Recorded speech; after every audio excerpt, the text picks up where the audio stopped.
Hello, and welcome back. Today's video is going to be an extension of the target calling video that I did before, and some people asked for a little bit extra of kind of more the breakdown style that I did in previous videos, where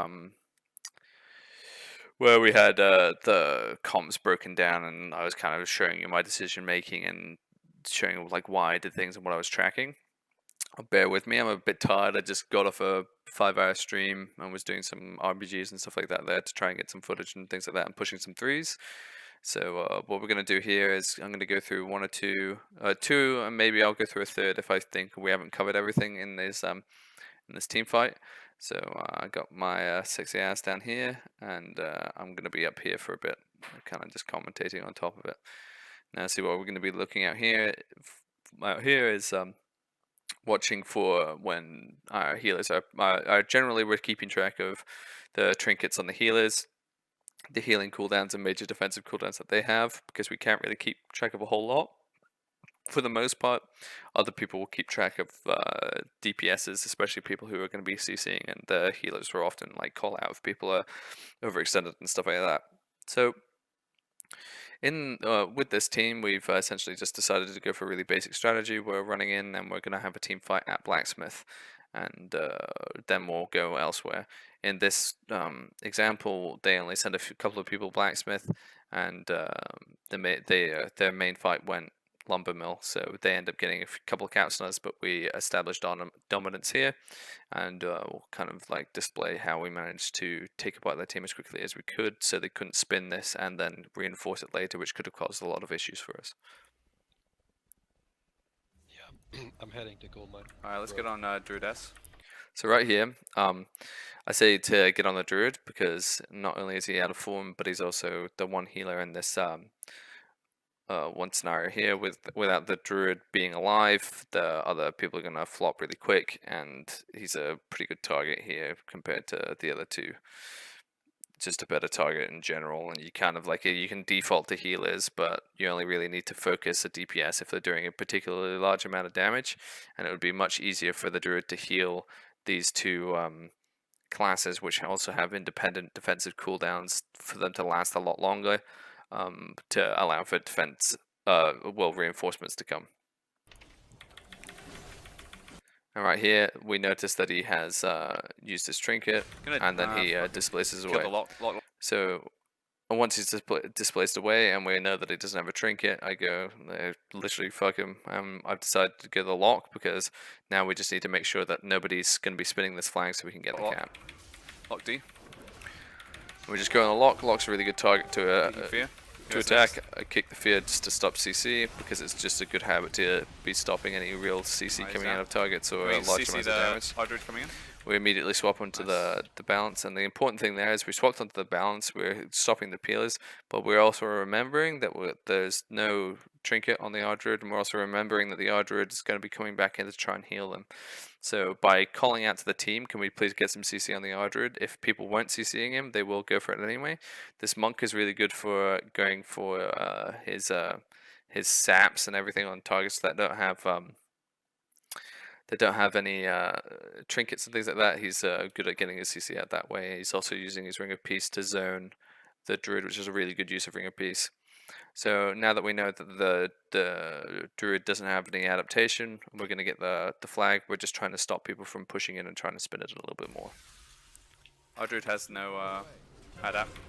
So yeah, I'm letting everyone else know that he doesn't have adapt, so just in case people don't know.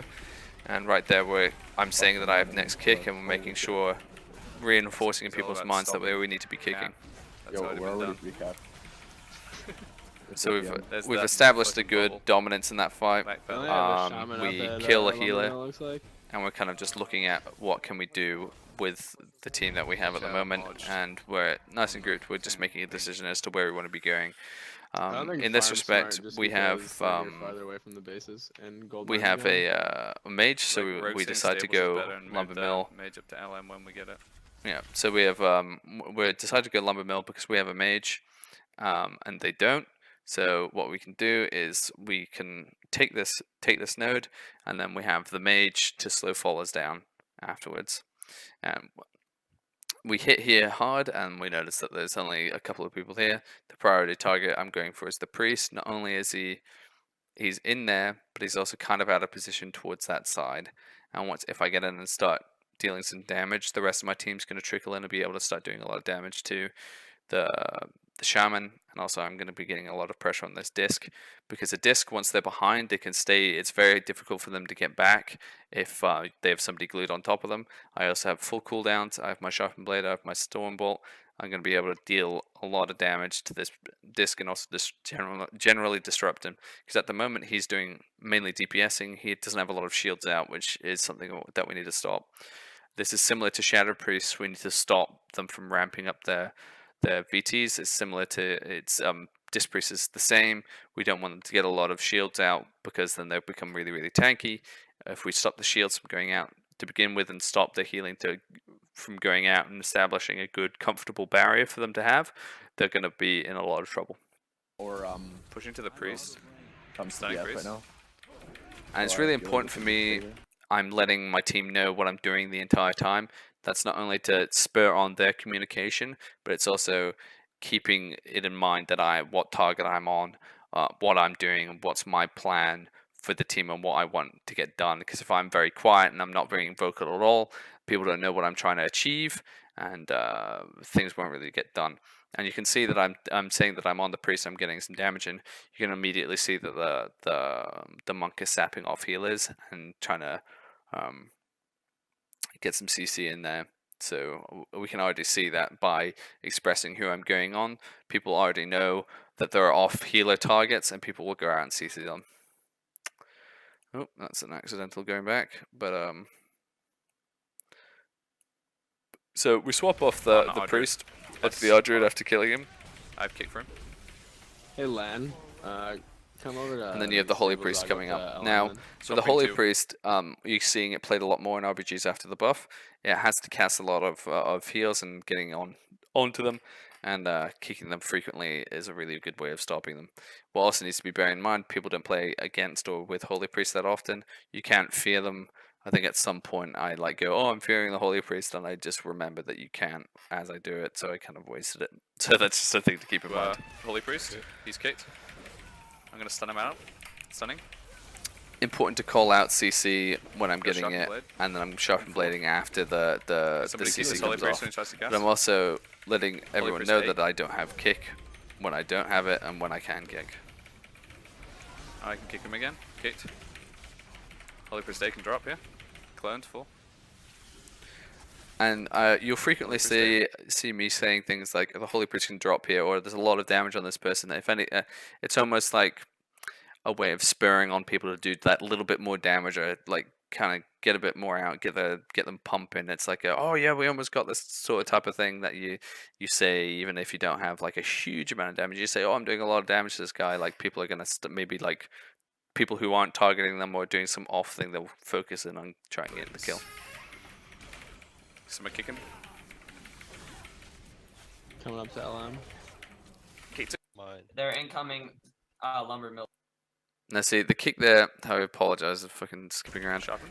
The kick there was it. majorly important for confirming that kill. So as we can see there, I just get out of a CC and we managed to land the kick on. And it's like hugely important for us to keep these kicks rolling on especially the Holy Priest, because it is CC. Essentially, it's like having my stun out on him. He's locked out of all the holy. He has to focus on all. He has to rely on other healers to heal him. So this is why a prime example of a healer getting kicked probably three times in a row, and it really messing them up and confirming a kill. Coming up to LM. See, he has to fake it, and then he gets kicked there. And I have a stun. I also have my sharpened blade out if I need to use it. Stunning. So I stun his next heal. I'm trying to hold on to my sharpened blade and everything He's because down.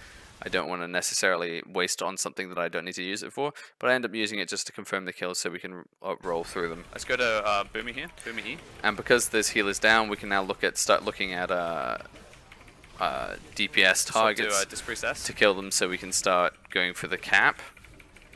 And then immediately, as we see like people start running away, we I'd go kick 'em back at onto 9. another priority target, I'll which kick is the a next disc one. to keep them back and roll through and get them.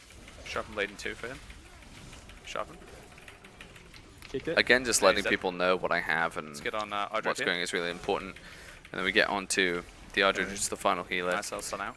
The DK's letting me know when he's that he's getting his Remorseless Winter stun, so I can stun out Indeed. DR, and then we Let's kill the lock, knock him please. off. And now we're just wiping up DPS. We're trying to how you want to do it is when you're just killing DPS that's left on the flag, is you want to be killing the Nice, people good who are more Alright, likely I or got this, it's you guys easier go. for them to Alright, spin, Can you slow so pause? that you can start trying to get They're not hitting the anyway. caps. And then here we slow fall down into blacksmith to Get greedy, guys. Don't keep just 3. Go for 4. Should I go because it's stables and go easier for for us to like I don't if think we go spread out and Yeah. it's easier for us to go Right, from then. blacksmith elsewhere. Now see here that's essentially 2 team fights that we push them and we wipe them on. There's another fight that happens up at a lumber mill after this where we beat them in a team fight again. But as you can see, like down in the recount, the kicks are mainly from me and the DK, but that's because I'm using recount and it doesn't really do a very good job at getting an overall collection of the data. I think SCADA is a little bit better. I might be swapping to that in the future, but those kicks are majorly important and are what got the team a lot of kills. Calling it out, calling the storm bolts, keeping track of those the trinkets and everything. If you watch it back slowly and keep pausing it in certain places, like I would just like watch it back and go, oh, okay, you can actually like you can see it in a slower sort of in a slower way where you can see the impact of the small things happening, but keeping track of them and them making them impact the game in a much wider sense. And you look at the positioning of certain things. If a healer runs, it's okay to swap to something that's just really close, especially if you have a lot of melee and stuff like that. Like you don't want to be overextending your DPS. You need to think about the positioning of your team and think about like the healers need to be doing the healing and stuff like that. Calling out CC as we talked to get CC on targets that you know need to be CC'd, and calling out who you're on, what your plan is when all the kicks and stuff like that. It makes a huge difference because if we don't call, stuff doesn't happen. There's periods of time, especially if you watch my stream occasionally, if we're winning a game massively, I'll often do it to check like how good the team fight is. I'll go off and try and help somebody take like an off base or something like that. And if there's no calling in the team fight and people aren't doing things, it kind of falls apart and people start to spread DPS and kicks don't go out and CC isn't that fluid. So this is why you see the target color is actually really, really important. I hope that this was insightful and a bit more helpful and kind of put it more into a like working scenario from the other video on the how to target call. If there's any more questions, please ask me in the Discord. I got a thing going there, and I'm also gonna offer a free sort of look at any replays that you guys want to send me, up to 2 hours worth of replays. If you can like send me a YouTube link or find a way to send me it and let me know through Discord. You can go into my my Discord channel, which is linked in the description and also in the description of all of my other stuff, or talk to me through Twitch or something like that, or on Twitter. You let me know, I'll have a look at it and I'll scan through the 2 hours of footage, kind of look at what's going on, your communication, positioning, CC, DPS rotation for classes that I know quite well, but there's no specific class requirement or anything like that. I can just look at general play because I'm fairly experienced with it all in RPGs and arenas. I will happily do either, and I'll give you a text summary of like what I've seen, what I think you need to improve on, certain areas that you can look at, ways that you can do it. I can also talk you through it in my Discord channel.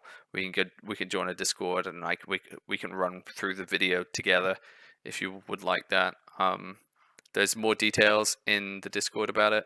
I hope that these videos are helpful. I've gotten a lot of good feedback. It's really helping me improve on this, and I apologize if I'm seem drained or if I've made some fucking weird stumbly errors, but I am very tired, but I know I need to get this video out for you guys, so I'm gonna do that, and then I'm gonna get onto a further series of explaining classes and stuff that people have asked me to. Anyway, I'm rambling too much. I'm taking another time. Like if you like it, comment, do all that normal shit, and peace out. See you next time. Hello there, and thanks for watching my video. Make sure to subscribe if you like what you see, and like if you liked it, dislike if you don't. Please comment to let me know what you want to see in the future, and make sure to come tune in and watch me on Twitch. I'm live from 12 a.m. or 12 midnight GMT for normally about 6 hours, playing a whole bunch of games. Hopefully I'll see you there.